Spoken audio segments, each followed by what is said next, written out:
found your career path. Entrepreneurially. Your entrepreneurial experiences. That word's going to get really hard to say. Entrepreneurial. Well, if we have more tea, I think we'll be fine. That cleanses the palate and gets you back on track. I love chamomile. It's delish. Mid-afternoon chamomile. Nothing better.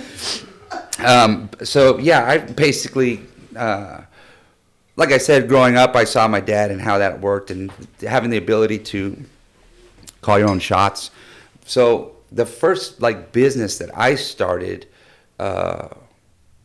was when I was, I think, 14. Yeah, 14, I started a skimboarding company. I made skimboards, and because I wasn't surfing yet at the time, I was too young, really. And back then, surfing wasn't, a huge. Wasn't really a business. Yeah, wetsuits were still really, stiff and everything. So I started skimboarding. I started making those. It was called Chem Skim, Kenneth Ehren McGehee. That's my real name. So yeah, and I had made a logo, and I made probably 10 boards and sold some to a couple friends, and then I started snowboarding when I was 15, and at the time, a friend of mine, Daniel Hurst, was actually he had a snowboard clothing that he was making for himself. So I went to Boersma's there in McMinnville and got some Ultrex and Supplex, and I first started out with just denim and cheap materials, but I've learned how to sew because my mom was a florist and she was a craft maker, and she had this Bernina sewing machine. I still own it, have it at home. Well, you actually, because I didn't get those skills of sewing. I broke my mom's machine. But Aaron took home ec in high school, so props to the home ec teacher. Oh, I was already killing it. I already had a clothing company. That was You were teaching her how to sew. I actually was. You're doing the seams wrong. We gotta search this. Yeah, trust me. I can come up with analogies of what it was like, but I'll just tell you, I'm a pretty badass sewer. Seems to. I do have a pair of pants. Bring them by next week. He's starting another business. He's gonna do hemming and. Yeah. So snowboard clothing back then was really expensive, and I didn't have a lot of money, and the mountain's far away. So I started just making my own clothes, because a jacket that would cost $300, I was making for $30. And so I started making those, and then I got really good at it, made my own patterns and everything.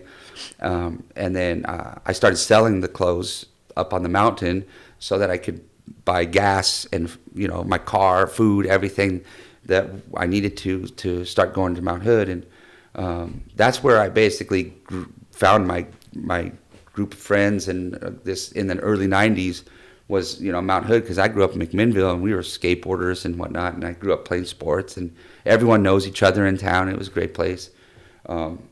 I kind of feel like I was like a Ferris Bueller of town. I was friends with everybody. Even if I wasn't friends, we hey, and that continued to go throughout my whole still today. I know the dweebs, the nerds, the jocks, the muscle heads, everyone. You were punk riding with rockers, their skateboarders. early on. Yeah. Bueller. I want my daughter out in front of the school in 10 minutes by herself. Scratch that, we'll do lunch sometime. Did that really happen? Really? I want my daughter now, seriously. When Cameron was in Egypt's land, let my Cameron go. Because their mom was a realtor too. Yeah, she was a realtor. So that's it. Yeah. This is where Stacy was the older sister at home, totally embarrassed. Yeah, also mad that I was skipping. I was really good at doing things like that. We just totally got a glimpse of your childhood. Yeah. I think if you look on my Facebook page, I think I put Ferris Bueller as my favorite movie. It's mine too. It's like literally the best movie. You would have loved our trip to Chicago, but we did everything Ferris Bueller. So good. So I started making my own clothes because it was less expensive, and I needed to save all the money I could for gas and food so that I could go do what I loved, and that was snowboarding. When I was about 17 years old, I started getting my first sponsors, and then when I was 19, I was a professional snowboarder, and I'd still make clothing, but then I started getting all these clothes from all these other brands, so I stopped making the clothes. I still have my gloves and pants. Yeah, see, they're still last. like Wow. 25, 30 years later, they still Do work. you have a clothing line? I did, yeah. you did. I bought a car, like the first car I ever bought was from the money Wow. of the clothes I made. Like I stitched them. I had some other, like a couple other ladies working There's so for many me. layers too. Oh man, I Well, kept all my did you- ledgers and did you say everything. your name is actually Kenneth though? Yeah. And then My Aaron- dad's name's because, Ken, too. So did you go with Aaron because Aaron. Kenneth Danger didn't sound as good? No, it's always been Aaron. So I it's don't even Aaron, remember. okay. It's always been Aaron. Yeah, because my dad just wanted to name his Oh, son okay. his So you same were name, Kenneth but Jr. I always went as Aaron. Aaron. Like my whole life, I've always gone as Aaron. But we can start calling Kenneth. That can be fun. Yeah, that should be Danger fun. Kenneth. It didn't. The danger didn't start until about age 3. So I Okay. mean, yeah. Which Can I just point out, what I'm absolutely loving about today is learning how much depth and intellect and passion is behind what you did. It's Oh. not just what some of the kids may think. oh yeah, I don't just run into walls blindfolded. I have to count the steps out before, You have to think about so I it a can little bit. actually like brace myself for impact. 10 steps. If I think it's 5 steps, I'm gonna it's gonna catch me out of nowhere. I'm gonna break my nose for sure. But if I know it's 10 steps and I'm roughly about the same spot as I was, I'm pretty good. So there's a lot of depth to So we every talk dumb about thing that, I do. I was talking to Stacy and I was like, so what did you just all sit around in a room and come up with ideas, or did it just come to you at night? You're like, tomorrow I'm going to do this to myself. I'm going to. It was like he was the stunt guy. Like even like remember the. No, that was the age of 3. That was in I mean, 3-year-olds do that anyway, Sweet naturally. Home. In Sweet Home, at the age of 3, what were we talking about just a second ago, though? Because I want to Your get back. Oh yeah, the clothing clothing line. We'll get back to that because this is a Alright, good come one. back around. At the age of 3 in Sweet Home, I had this toy van, and I still own it. And I went, and when you do that, it makes the wheels go, and it launched off these wooden stairs, in a mortuary, 18 stairs down, and it landed at the bottom. And I thought it looked cool, so I took like 4 steps back at the age of 3 and ran full speed and jumped off those 18 stairs and landed on the 3rd stair down. And then, boom, boom, boom, boom. And my mom heard a thud like crazy. And then I looked over at my van, and it broke. The back of it broke. So I started crying because of my van. I wasn't crying because I just almost killed myself, which, by the way, I have a 2.5-year-old. She's almost 3. Is she doing Like, that? if I saw her do that, I would be like, she's dead. She's dead. Well- I should be dead, but whatever. The point is that my mom came down. Should be dead a lot, Kids but bounce. You're so my mom clever. came downstairs and put me into a warm bath. Just like cared so much. Like, she always was she was the most beautiful, amazing mother anybody could ever ask for. But in that moment, she was very caring and just. She gave me ice cream. She put me in a bath, put me in bed. I remember the covers and everything, and just sat there and I felt so loved and She did cared that when I for. was 20 also. Yeah, Yeah. yeah, that's where it all started. Sunburn. But that drive to be to do the stuff, like the crazy stuff and whatever, make a mark, leave a try to, like, in a sense, not change the world, but like make the world notice, came from that moment. Because when I realized all I'd have to do is get hurt, and I can get ice cream and a hot bath and tucked in by my mom. So And after so those that really turned rough into- weeks filming, that you turned- came home. Well, that turned into getting that feeling and reward from people and humans and Yeah. adults and other people around with laughter and that attention and that desire to, like, make it like shock people or to be remembered. Because growing up in a mortuary, the one thing I learned is we're all going to die, and all the memories are what people and that they can take with them, and everything else, all the money and all the real estate, none of that really matters in the end. You got to get that to create more memories if you can, because if you're poor, it's a little hard to make those kind of awesome memories in Hawaii and then go to whatever Just you have want. so more love. Yeah, I mean, whatever. I don't mean to say poor. Like, you can have more memories being poor than you can be rich. Anyways, most of the time, rich people are dicks. But whatever. So We're I getting censored on this one. yeah. Well, I'm sorry. Most rich It's okay. people. I think they're. I just meant to say most rich people are penises. That way, we stay on the same. I don't. If I say the other word, that might be like. Now it will get bleeped, you know. Yeah. So, but so. And that's where I became Danger Ehren. Basically, was that idea of being remembered because we're all going to die, and the memory of and here's the thing is the memories and what you leave behind to your friends and family is like really the most important thing, the legacy you leave and all that. So But my legacy of my brother is going to be like doing cup checks. yeah, no, that's just the surface, like what you were saying. No, like my nuts. Oh wait, can you? Yeah. But that's just the surface stuff, and that's the stuff to get to the other stuff, and that's what most people see is only the surface stuff. They think, oh, he's crazy or whatever, but that's just the stuff so that people can stop and take notice, like so they can like, oh, who's this Aaron McGee guy, and oh, he just made me laugh. Holy crap! I've had a lot of people come up to me and say we helped save their lives because they were feeling very like suicidal, literally. And they watched our movie, and it made them laugh so hard, and it made them feel good, and they didn't do it. I've had like a lot of military guys come up and say that when they were over in Iraq and the wars that they have been into, they would watch Jackass every Friday night, and it would make them like feel good and laugh their asses off and feel some sort of weird human connection together. And that is the point. At the age of 3, when I learned that making somebody stop and take notice of this existence, and so that's what I've been chasing and doing this whole time. And I've had 28 surgeries, 3 broken necks, 12 knee surgeries, my hands, my face. You know, the scars are real, the memories are real. Things that you did to your poor parents watching that. Oh my God. Like my daughter just falls down and scratches her knee, and like my heart to my throat. Now I Yeah. have a medical background where that's okay, but no, like watching your child get hurt, and then what happened when you told your parents, "I'm going to just hurt myself for a living"?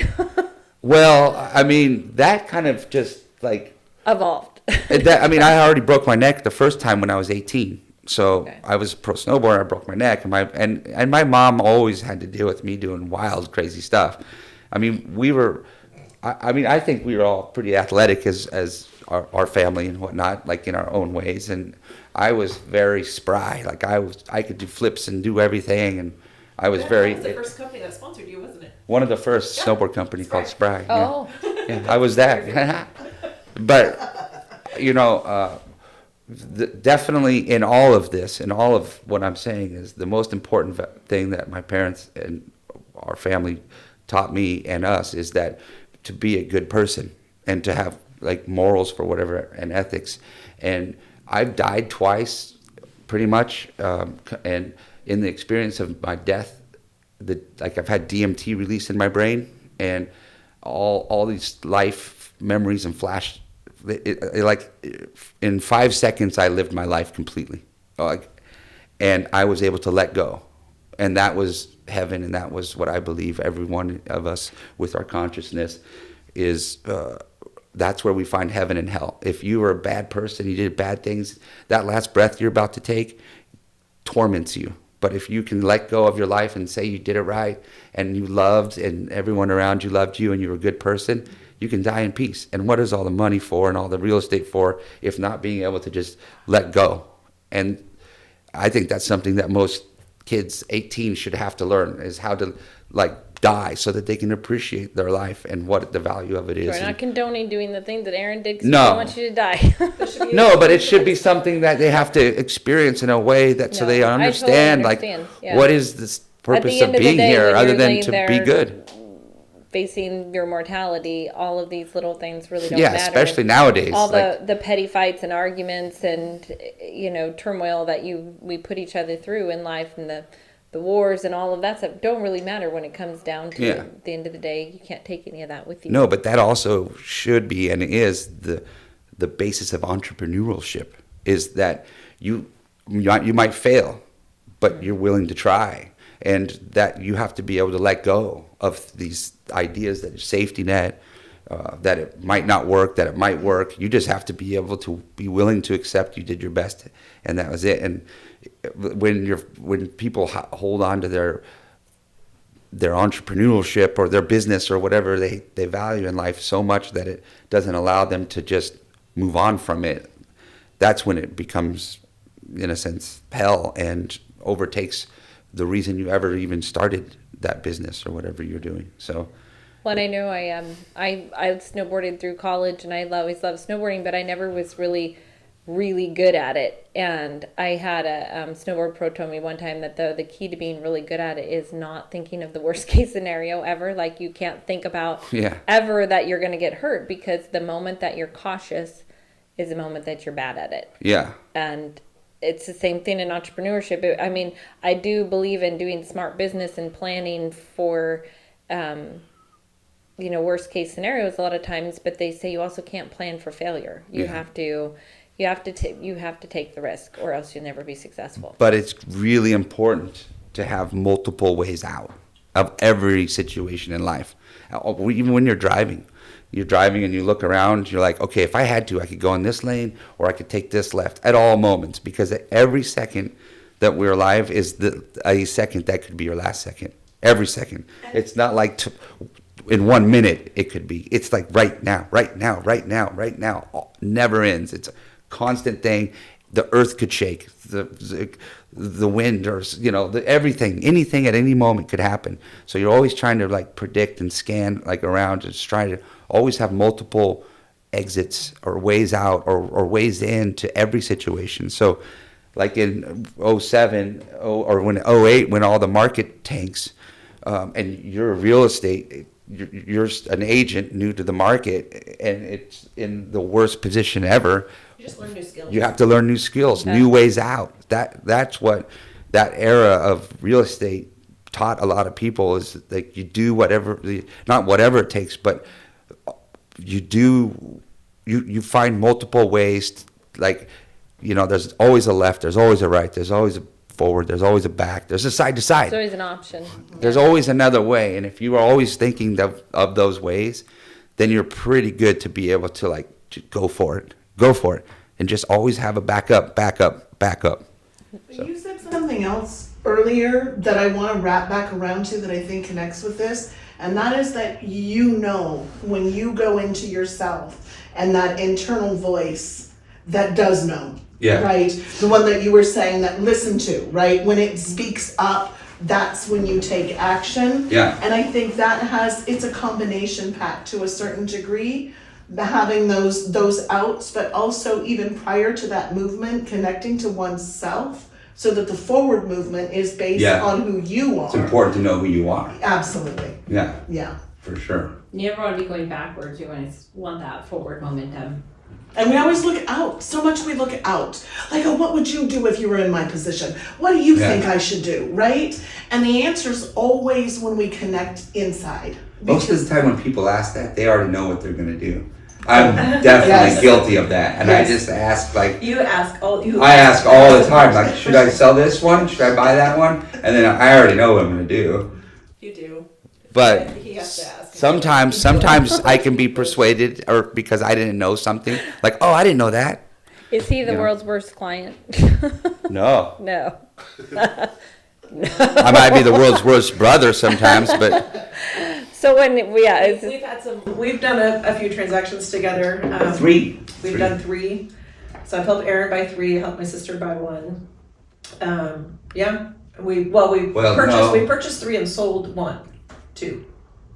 So we sold 6th Street and we sold 3. Bayou. Sold 3. Oh shoot! Didn't you sell Michael book? Yeah, that was a short. No, it wasn't. No, it wasn't. It was after. Not mine. Afterwards. Yeah, Not mine. I had a short sale. Next I one, got out. I got to sell it again as a short sale. Yeah. So I guess we've done 6 total transactions. Yeah. Buy and sell. I mean, Yeah. it's an always evolving industry, it seems like, and as a client for It's real always estate, changing. you have to understand. I think as a client of real estate, it's really hard to do, but it's important to remember that real estate agent has multiple people they're working with on multiple projects. It's not just you. It's not like 2 a.m. Hey, I need to know about when is this close supposed to? Don't call me at 2 a.m. What do you? Most clients in real estate, people buying and selling homes, actually Ehren? believe that they're the only ones that are the most important, and it's true. Yeah. 'Cause to their Ehren life would it call is. me at 2 a.m. or some ridiculous time and really expect an answer. I didn't call you 2 Not me. It's like I was in a different time zone. Yeah. To where I Maybe was. that, It but might have been. so. Well, But I've definitely done real estate with my siblings, and it's not. I can't say that they're difficult, but I have to say that We're invested differently. usually with it's that. harder when you do a family. Like I've been a tough agent when it's one of my siblings involved because you fight differently for your client when it's your relative. Yeah. You know, it's a more personal. Same thing when we sell or buy or sell our own properties. You know, of course, realtors' homes are worth way more than anybody else's house. Yeah. Like suddenly the market went way up. It is the best house on the market, and you're Yeah. insane if you think that I'm overpriced. Yeah. Okay, I'll come down 30 grand. Which, by the way, I'm saving by not paying a realtor. Yeah.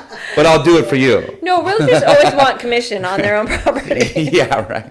Because we get one chance to be a totally irrational person in the mix is when we sell our own homes. Wow. So, I need to become a realtor. Okay. No, that wouldn't be a good we just idea. I get got one too time, many. though it's only when you sell your own property that you get to be irrational. You get to be like everybody else out there. Yeah. Where it's- I need this done now. yeah, right now. Yeah. So doing what you did though, the path that you chose, and I know you've taken and spun it off into other investments and other entrepreneurial ventures, which is what we want to encourage real estate agents to do as well, is use their career as a tool to build wealth and to reinvest it into other areas because you want to diversify. But your chosen profession that you went in, like when you originally started that, did you think this was how you were going to make your living, or was it just Yeah, an at opportunity a young that you age, I think I was actually 17 years old, and I told my friend up the mountain, we all lived in this snowboard shop in Rhododendron, and I was like, He was supposed to be in high school, but he lived. yeah, lived up there. I lived up there. I graduated. I went to summer school at college campus so that I could get out of school early. So I graduated a half year early, or half a year early, so I could go just be radical. And I told one of my friends literally there, I'm like, I'm gonna be on MTV. I don't even know why or how. And then 4 years later, Sounded good. I was on MTV, and we started Jackass, and then the rest is history. So I didn't know it was going to be that, but I always felt like I was going to do something like this. And luckily, I'm not in prison. Because really the only difference between... Well, yes, but let's be real. Like, the only thing that separates a lot of times an artist from a psychopath is art. If it's Well, most considered of you were art, just then it's hurting okay. But if yourself, it's though. You not, weren't then hurting other people. But I could no, see I where just hurt myself. But like sometimes it was very graphic, And at the time, we were the only show. We were the gnarliest show on TV, hands down. This was before YouTube or anything, and it wasn't meant to be gnarly, like hurtful to anybody, but just comedy, shocking, weird, and It was all the real stuff that was happening. I remember I was up in early 2000s on the snowboard show, but it was all happening. It was just not being filmed. yeah. And if it was filmed, it was for our own little videos Yeah. and things, and that's how we started Jackass. just So Got it out there for the public. Yeah, viewing. once it went mainstream, it changed the planet. Yeah.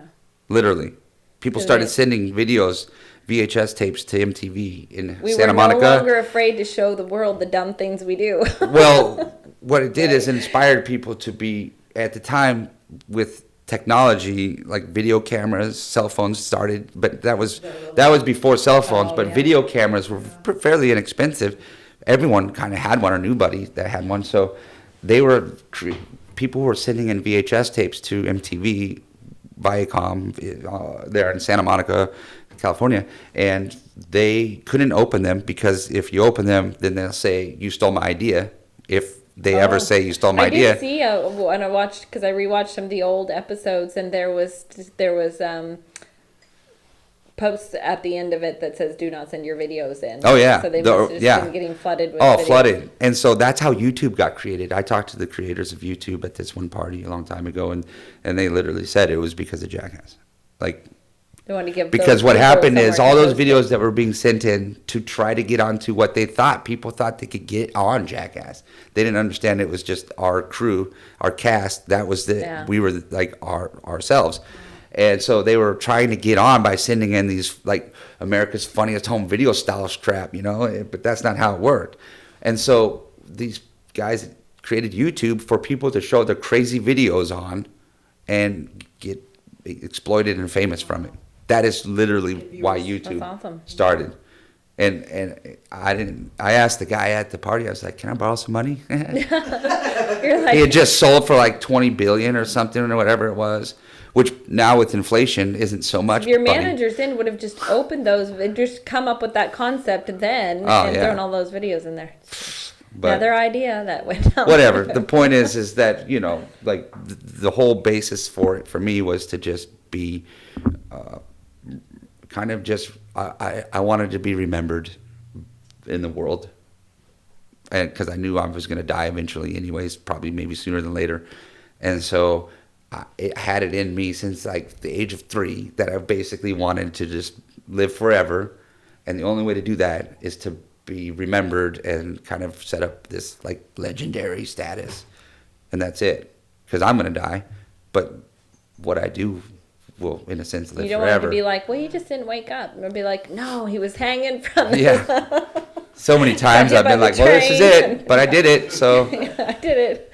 but now, I'm 47. Just had a I birthday. just had it, last week. And I have a 2.5-year-old and I have my life and all this rad stuff. And I never want to die. Like, I want to live forever. Up until recently, I was living forever through the memories and the things I did in my past. But now I've gotten to the point where that's not enough. And so I truly believe in our lifetime. And I'm hoping on this because my body hurts so much that we're going to be able to be put into a hard drive. Oh, he's and going to be based- frozen. Well, this is something I've been working on since I was a little kid, like this theory. I'm not smart enough to figure out how to do it, but I know it's going to be possible in our lifetime. We're going to go a little bit through another door on this little topic here. I'm going to open up with this key I have. I'm All going to right, open it go up. ahead. Okay, the door's open. All right, now we can go in. All right, so what is our human bodies and who are we as people, right? No, it's true. I'm so with you on that. Okay, I'm so so our with bodies, you. I know where we're I've going. had 28 surgeries. At what point does my body become robotic and I'm no longer a human? Never. It's always your consciousness. And your consciousness is based on your ethics and your morals. And the choices you've made in the past, you will continue to in the future. It's not like tomorrow you wake up and you're a completely different person and making these weird choices. You're an algorithm. So if we can figure out what we've done in the past, we can upload our memories to a hard drive, basically, and create new memories based on our choices and everything that we've done in the past to continue to make more choices. Because what is our bodies? They're worthless. But our consciousness is everything. So that Well, is it's kind of what they're doing with AI now. sure, but AI is artificial intelligence. But they're grabbing your. That's the wrong way to they're look at learning it. from We can use the robots if we need bodies, but the intelligence isn't coming artificially. It's coming from us. So if we can take our memories and who we are as people, then we don't even need those robots. In fact, then we can fly to Mars. We just need to go into a spaceship and live this weird matrix world that is true, that we might even be in right now. Sorry, the tea's Yeah, and kicking. Stacey, we don't Sorry, really the tea's kicking we, in. We don't need to go on these diets. We just need to get new bodies. Can we just transfer our subconscious into a new body? Yes. Yes, I think we can. No. See that That's is cheating. that is That's true cheating. though. No, it's not cheating at all. Because what happens when our Earth becomes unbreathable? Our air, our water, like our bodies are 90% water. We need that water. It's the one thing in the universe that is everywhere is water, not even air. It's just liquid. Liquid gives life. So if we run out of air and water, what are we? We're all going to die. It doesn't matter what our bodies look like or how they feel. So if we can figure out a way, and they're already figuring it out, that or we are able to upload our consciousness to this, then we don't need these bodies anymore, and we can take a spaceship to Mars and recultivate a new society over, like, maybe it's 1 billion years from now, but as long as there's energy keeping our algorithms going, we'll be living in this cool life. And it's similar to the Matrix and everything else that's ever been, But the truth is, if you've ever experienced deja vu, Oh, all the time. how does that happen? And if it's happened once, it's happening all the time. I did grow up like in a rural area and a life where I didn't get to a childhood where I didn't experience a lot of things. And she always told me, she's like, well, don't be too cautious. Like, you only get one life. And I guess maybe we get more. I don't know. But she said, just make sure you taste every taste and smell every smell and enjoy it all the way. But be a good person along the way, because you only get one life. Yeah. And I think too, like, not being afraid is like the biggest thing I take away from is experiencing things and not being afraid of experiencing, even if it is painful. There was something that came out of it. Yours was getting remembered for your stunts, and fame came with a lot of that for your colleagues and everything, being able to do these things. And then some were just learning experiences for others. Like, don't try that. That's the worst thing that's ever gonna. I learned I never want to be sprayed with pepper spray ever. Yeah. Ever. Yeah, you already knew it. You just I already knew it, but now I learn. really know it. Or by a skunk or any of that stuff. Yeah. Like, there was things you learn you never want. But I think that if society did, and I do think there is people now that there's more awareness because of social media and you kind of put that out there that was the beginning phases of sharing everything, because we were living in kind of a sheltered bubble of what was possible out there and what you could be doing. Yeah, but do you remember how slow life was back then? Years and years go by like weeks now. Yeah. Life is so constant, like just motion. Yeah. Like ever since technology and all this constant bombardment of information, life is just going so fast. I know. And I wish we could go back to what it was in the 90s or 80s or 70s, like like hardcore, like 2000, right? Everything changed in like 2000. And now there's no going back. There's no, like, we can't go back. The kids aren't going back. We're creating these things that are going to they might not take our lives, but they're going to take our time, and they're going to take our lives in that way. And if each one of us lived in our small towns like our parents did and lived that life, that was a good life. Like you, yeah. That's a good life. Yeah. That's a really great life. Like, you really don't need much more than like just breathing and experiences and having fun and maybe some vacations and blah, blah, blah. But everyone's chasing this like green grass on the other side. I can go back to where it was, because if I go home to where I grew up, it is still like it was 30 years ago. For a reason. It hasn't changed. It's still the same, because, I mean, they have internet and they've got, my dad has a radio show. There's things like, that things that were different than when I grew up, but they're still fairly untouched by the fast pace. And I find myself, I go back there and I enjoy it, but I feel like I'm missing something. Oh, you got FOMO. Yeah. I know. Like, you got to get back to the city. Not that, it's like, I feel like I live out in the country now. Like, and I enjoy, but my thing is like, the experiences with other people. Like, if I get too introverted back away from all of that, I feel like I'm missing moments. Uh-huh. Like, and you have a child now. Like, I feel that way with my child all the time. Yeah. Like, I share a portion of that time now with her dad, and I'm always thinking, gosh, what am I missing? Like, she changes so much in a week. Like, I'm missing that. Like, and I think we have to, at some point. We're missing it because of all the other things we're doing. We have like to just Instagram be okay and with social it. media and how hard we have to work just to stay alive these days, because there's rich and there's poor. And I'm sorry, but we're probably all in the poor spectrum.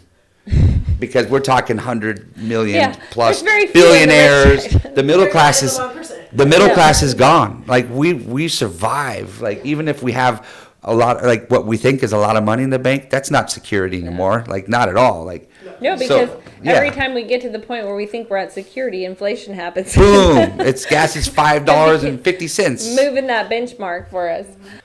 Because the advancements that happened since like if you think about what we have done in the since the Industrial Revolution to this planet, like, this planet had been around for thousands, millions, billions of years, who knows? But definitely, as humans have been writing and stuff, thousands of years, right? We've done more damage to this planet and ourselves as humans because of the technology that's only been around for 40 years. 40 years of billion years. Like, But that's I think, insane because honestly, though, I life don't was think there's any always way the to same stop before it, that. Because just like, you know, Stacy was inspired by an experience that she wants to continue to make better, right? You wanted to, even though you had a great experience, you're like, I don't want it to stop there. I want to be better than that. I'm going to use the tools I have to be better than that. Same thing, like one awesome stunt wasn't enough for you, or like, what's Yeah. the next thing I can do that's outrageous? And we're always looking for that next better thing, but I think that is the true heart of entrepreneurship, and that's what this country was founded on, was that growth and always discovery of something new. And there's always something left to discover, just like you said. Like my grandma always said, the other dimension is just right there.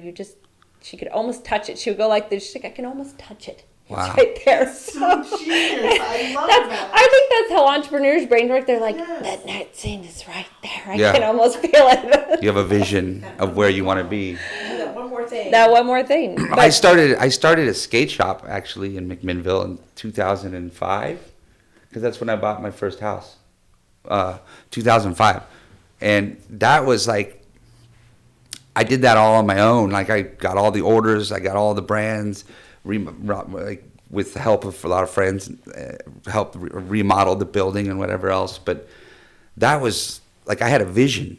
I saw it just like any other thing. Like, you had a vision when you bought your first house, and then you wanted to get out of where you were at. You had this vision of where you wanted to be and how you see it. How did it turn out? Did it turn out like you envisioned it? I'm still here. Did yours turn out like you envisioned it? Yeah. So you saw your future and you made it happen. I mean, there's And you been stayed- surprises. Obviously, yeah. it's There's not the definitely same surprises. picture. Well, there's some things that aren't perfect, but for the most part, you've kind of, this is how you saw it, right? Yeah. Yeah, and I That's think pretty that's cool, why it's like 'cause we without don't that wanna- vision, you're we just don't lost, running we around. I don't know what I'm envision doing. the failures. We don't want to envision. That's why it's so. I think it's so important that people stay positive and in a positive mindset. Like, if you were constantly thinking you were going to die every stunt you did, you probably would have died. I do. But you do think, you're like, I do think I'm going to die. Yeah.